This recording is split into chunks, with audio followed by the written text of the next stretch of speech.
CM Siddaramaiah ಆಪ್ತನಿಗೆ ಇಡಿ shock ಕೊಟ್ಟಿದೆ. ಹೌದು, ಮರಿಗೌಡಗೆ ಸೇರಿದ 20 ಕೋಟಿ ರೂಪಾಯಿ ಮೊತ್ತದ 10 ಆಸ್ತಿಯನ್ನ ಸೀಸ್ ಮಾಡಿಕೊಳ್ಳಲಾಗಿದೆ. ಮೂಡಾ ಕೇಸ್ ವಿಚಾರಕ್ಕೆ ಸಂಬಂಧಪಟ್ಟಂತೆ ಸಿಎಂ ಸಿದ್ದರಾಮಯ್ಯ ಆಪ್ತನಿಗೆ ಇಡಿ ಶಾಕ್ ಕೊಟ್ಟಿದೆ. ಮರಿಗೌಡಗೆ ಸೇರಿದ್ದ 20 ಕೋಟಿ ಮೊತ್ತದ 10 ಆಸ್ತಿ ಸೀಸ್ ಮಾಡಲಾಗಿದೆ. ಸಿಎಂ ಆಪ್ತ ಮರಿಗೌಡಗೆ ಸೇರಿದ್ದ ಆಸ್ತಿ ಜಪ್ತಿ ಮಾಡಿದೆ ಇಡಿ. ಅಕ್ರಮವಾಗಿ ಹಂಚಿಕೆಯಾದ 6 ಮೂಡಾ ಸೈಟ್ ವಶಕ್ಕೆ ಪಡೆಯಲಾಗಿದೆ. 3 ಸ್ಥಿರಾಸ್ತಿ, 1 ವಾಣಿಜ್ಯ ಕಟ್ಟಡ ವಶಕ್ಕೆ ಪಡೆದ್ರು ಅಧಿಕಾರಿಗಳು. ಮೈಸೂರಿನ ಲೋಕಾಯುಕ್ತ ಪೊಲೀಸರಿಂದ ಎಫ್ಐಆರ್ ದಾಖಲಾಗಿದೆ. ಎಫ್ಐಆರ್ ಆಧರಿಸಿ ತನಿಖೆ ಮಾಡಲಾಗುತ್ತೆ. ಆಸ್ತಿ ಜಪ್ತಿ ಮಾಡಿದೆ ಇಡಿ. ಹಗರಣದಲ್ಲಿ ಮೂಡಾ ಅಧಿಕಾರಿಗಳು ಭಾಗಿಯಾಗಿದ್ದಾರೆ ಅನ್ನುವಂತಹ ಆರೋಪ ಕೇಳಿ ಬರ್ತಿದೆ. ರಿಯಲ್ ಎಸ್ಟೇಟ್ ಉದ್ಯಮಿಗಳ ನಡುವಿನ ನಂಟು ಬಹಿರಂಗವಾಗುತ್ತೆ. ಸೈಟ್ ಹಂಚಿಕೆಗೆ ನಗದು ಲಂಚ ಪಾವತಿ ನಡೆದಿರುವುದು ಸಾಕ್ಷ್ಯ ಸಿಕ್ಕಿರುವಂತಹದ್ದು. ಇದುವರೆಗೆ ಮೂಡಾ ಕೇಸ್ನಲ್ಲಿ 460 ಕೋಟಿ ರೂಪಾಯಿ ಆಸ್ತಿಗಳು ಜಪ್ತಿಯಾಗಿದೆ. ಮೂಡಾ ಹಗರಣದ ಕುರಿತು ಇಡಿಯಿಂದ ತನಿಖೆ ಮುಂದುವರೆದಿರುವಂತಹದ್ದು. ಮೂಡಾ ಕೇಸ್ ಏನಿತ್ತು, ಇದೀಗ ಸಿಎಂ ಆಪ್ತ ಮರಿಗೌಡಗೆ ಸಂಕಷ್ಟ ಎದುರಾಗಿರುವಂತಹದ್ದು. ಮರಿಗೌಡಗೆ ಸೇರಿದ 20 ಕೋಟಿ ರೂಪಾಯಿ ಮೊತ್ತದ 10 ಆಸ್ತಿಯನ್ನ ಸೀಸ್ ಮಾಡಿದೆ ಇಡಿ. ಆಸ್ತಿ ಜಪ್ತಿ ಮಾಡಿದೆ. 3 ಸ್ಥಿರಾಸ್ತಿ, 1 ವಾಣಿಜ್ಯ ಕಟ್ಟಡ ವಶಕ್ಕೆ ಪಡೆದಿದ್ದಾರೆ ಅಧಿಕಾರಿಗಳು. ಮೈಸೂರಿನ ಲೋಕಾಯುಕ್ತ ಪೊಲೀಸರಿಂದ ಎಫ್ಐಆರ್ ಕೂಡ ದಾಖಲಾಗಿರುವಂತಹದ್ದು. ಎಫ್ಐಆರ್ ಅನ್ನ ಆಧರಿಸಿ ಆಸ್ತಿ ಜಪ್ತಿ ಮಾಡಿದೆ ಇಡಿ.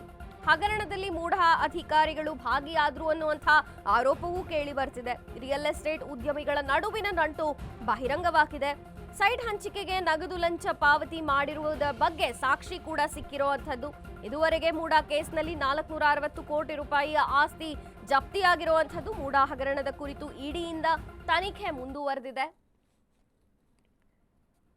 ಮೂಡಾ ಕೇಸ್ಗೆ ಸಂಬಂಧಪಟ್ಟಂತೆ ಈಗ ಸಿಎಂ ಆಪ್ತ ಮರಿಗೌಡರಿಗೆ ಬಿಗ್ ಶಾಕ್ ಸಿಕ್ಕಿರುವಂಥದ್ದು. ಅವರ ಆಸ್ತಿಗಳು ಏನೇನಿದೆಯಲ್ಲ, ಒಟ್ಟಾರೆ 20 ಕೋಟಿ ರೂಪಾಯಿ ಮೌಲ್ಯದ ಆಸ್ತಿಯನ್ನ ಸೀಸ್ ಮಾಡಲಾಗಿದೆ. 10 ಆಸ್ತಿಗಳು ಅಂತ ತಿಳಿದು ಬರ್ತಿದೆ. ಅಕ್ರಮವಾಗಿ ಹಂಚಿಕೆಯಾದಂತಹ 6 ಮೂಡಾ ಸೈಟ್ ಯಾವ್ಯಾವಿದ್ದು ಅದನ್ನೆಲ್ಲವನ್ನ ಇಡಿ ವಶಕ್ಕೆ ಪಡೆದಿದೆ. ಸಿಎಂ ಆಪ್ತ ಮರಿಗೌಡರಿಗೆ ಸೇರಿದ್ದ ಆಸ್ತಿಯನ್ನ ಜಪ್ತಿ ಮಾಡಿದೆ ಇಡಿ. 3 ಸ್ಥಿರಾಸ್ತಿ, 1 ವಾಣಿಜ್ಯ ಕಟ್ಟಡವನ್ನ ವಶಕ್ಕೆ ಪಡೆದಿದ್ದಾರೆ ಅಧಿಕಾರಿಗಳು. ಈ ಬಗ್ಗೆ ಹೆಚ್ಚಿನ ಮಾಹಿತಿಯನ್ನ ಕೊಡ್ತಾರೆ ನಮ್ಮ ಪ್ರತಿನಿಧಿ ಅರುಣ್. ಅರುಣ್, ಈಗ ಮರಿಗೌಡರಿಗೆ ಮತ್ತೊಂದು ಬಿಗ್ ಶಾಕ್ ಅಂತಾನೆ ಹೇಳಬಹುದು. 20 ಕೋಟಿ ರೂಪಾಯಿ ಮೌಲ್ಯದ ಆಸ್ತಿಯನ್ನ ಇದೀಗ ಇಡಿ ವಶಕ್ಕೆ ಪಡೆದಿರುವಂತದ್ದು. ಏನಿದೆ ಇದ್ರ ಬಗ್ಗೆ ಹೆಚ್ಚಿನ ಮಾಹಿತಿ ಅರುಣ್?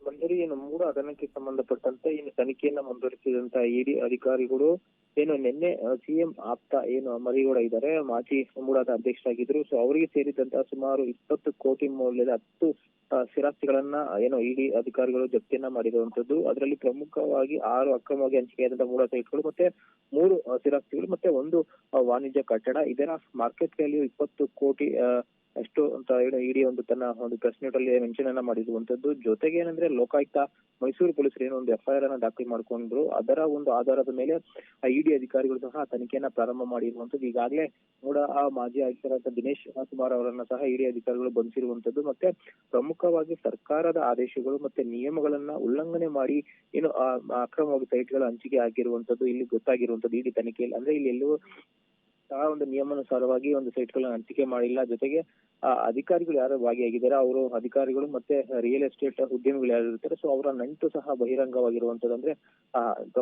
ದಿನೇಶ್ ಕುಮಾರ್ ಯಾರಿದ್ದಾರೆ, ಸೊ ಆತ ಆತ ಒಂದು ಸೈಟ್ ಗಳನ್ನ ತನ್ನ ಸ್ನೇಹಿತರಿರ್ಬೋದು, ಮತ್ತೆ ಕುಟುಂಬಸ್ಥರು ಇರ್ಬೋದು, ಮತ್ತೆ ಬೇರೆ ಬೇರೆ ರಿಯಲ್ ಎಸ್ಟೇಟ್ ಉದ್ಯಮಿಗಳಿಗೆ ಅಕ್ರಮವಾಗಿ ಮಾರಾಟ ಮಾಡಿರುವಂತದ್ದು. ಅದರಿಂದ ಬಂದಂತ ಹಣವನ್ನ ಆತ ಬೇರೆ ಬೇರೆ ಆಸ್ತಿ ಪಾಸ್ತಿಗಳನ್ನ ಸಹ ಖರೀದಿ ಮಾಡಿದ ಗೊತ್ತಾಗಿರುವಂತದ್ದು. ಇದರಲ್ಲಿ ಪ್ರಮುಖವಾಗಿ ಸಿಎಂ ಆಪ್ತ ಮರಿಗೌಡ ಸೇರಿದ್ದಾರೆ. ಸೊ ಅವ್ರಿಗೆ ಸೇರಿದಂತಹ ಕೆಲವೊಂದಷ್ಟು ದಾಖಲೆಗಳಿರ್ಬೋದು, ಮತ್ತೆ ಆಸ್ತಿಯನ್ನ ಸಹ ಮೈಸೂರಿನಲ್ಲಿ ಇದೀಗ ಇಡಿ ಅಧಿಕಾರಿಗಳು ಜಪ್ತಿಯನ್ನ ಮಾಡ್ಕೊಂಡಿರುವಂತದ್ದು. ಇದುವರೆಗೂ ಸಹ 2024ರಿಂದಲೂ ಸಹ ಇಡಿ ಈ ಒಂದು ಮೂಡಾ ಹಗರಣದ ತನಿಖೆಯನ್ನ ಆರಂಭ ಮಾಡಿರುವಂತದ್ದು. ಸೊ ಅಲ್ಲಿಂದ ಇಲ್ಲಿವರೆಗೂ ಸುಮಾರು 460 ಕೋಟಿಯಷ್ಟು ಮೌಲ್ಯದ ಆಸ್ತಿ ಪಾಸ್ತಿಗಳನ್ನ ಇಡಿ ತನ್ನ ವಶಕ್ಕೆ ಪಡೆದುಕೊಂಡಿರುವಂತದ್ದು, ಜಪ್ತಿ ಮಾಡಿರುವಂತದ್ದು, ಮತ್ತೆ ತನಿಖೆಯನ್ನು ಸಹ ಮುಂದುವರಿಸಿರುವಂತದ್ದು. ಮಂಜರಿ, ಅರುಣ್, ಥ್ಯಾಂಕ್ ಯು ನಿಮ್ಮೆಲ್ಲ ಮಾಹಿತಿಗಾಗಿ.